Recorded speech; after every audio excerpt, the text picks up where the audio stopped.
Аничков дворец. Начинали строительство дворца архитектор Земцов и его ученик Дмитриев, а закончил работы знаменитый Растрелли. Аничков дворец стал одним из первых в Петербурге зданий в стиле барокко.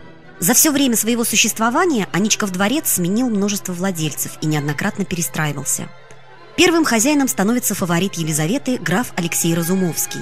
Императрица преподносит ему дворец на день рождения. По сути, это была целая усадьба. За дворцом был разбит сад с прудом и фонтаном, были выстроены оранжереи и 2 павильона. Один для картинной галереи, а в другом расположился оперный дом. Здесь давали спектакли итальянские и французские труппы, устраивались публичные концерты, балы и маскарады. После смерти Разумовского дворец был куплен Екатериной II и подарен Григорию Потемкину. С начала XIX века он становится собственностью императорской семьи, и особы царской фамилии будут получать его в качестве свадебного подарка.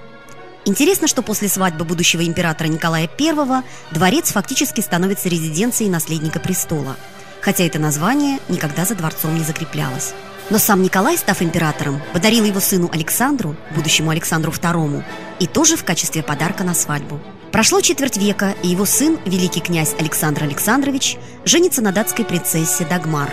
В этом дворце родились их дети. Старший Николай станет последним российским императором. Аничков мост. В XVIII веке река Фонтанка считалась южной границей города.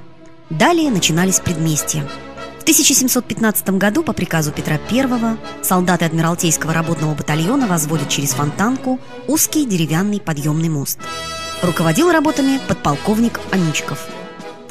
Мост горожане тоже стали называть Аничковым, а впоследствии название перешло и ко дворцу, построенному неподалеку.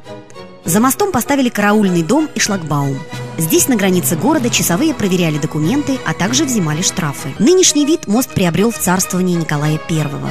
Тогда же появились и скульптуры укротителей коней, заказанные Петру Клотту. Они сразу же стали одним из главных украшений Невского проспекта. Похожие статуи можно увидеть не только в Петербурге. Николай I дарит их копии прусскому королю Фридриху Вильгельму IV. Они и сейчас находятся в Берлине. Другая пара отправляется в Неаполь. В дальнейшем копии этих коней оказались в Петергофе, Стрельне и московской усадьбе Голицыных Кузьминках. Во время блокады мост серьезно пострадал от артобстрелов. Один из постаментов специально не стали реставрировать в память о военных днях. Там до сих пор остается один из шрамов блокады – след от немецкого артиллерийского снаряда. Интересно, что статуи коней, которые смотрят в сторону Адмиралтейства, имеют на своих копытах подковы, в то время как статуи коней, смотрящих в сторону площади Восстания, подков не имеют. Распространенная легенда объясняет это тем, что в XVIII веке на Литейном проспекте располагались кузницы и литейные мастерские, откуда проспект, собственно, и получил свое название. Поэтому подкованные лошади идут от кузниц к началу Невского проспекта, а неподкованные, напротив, смотрят в сторону Литейного.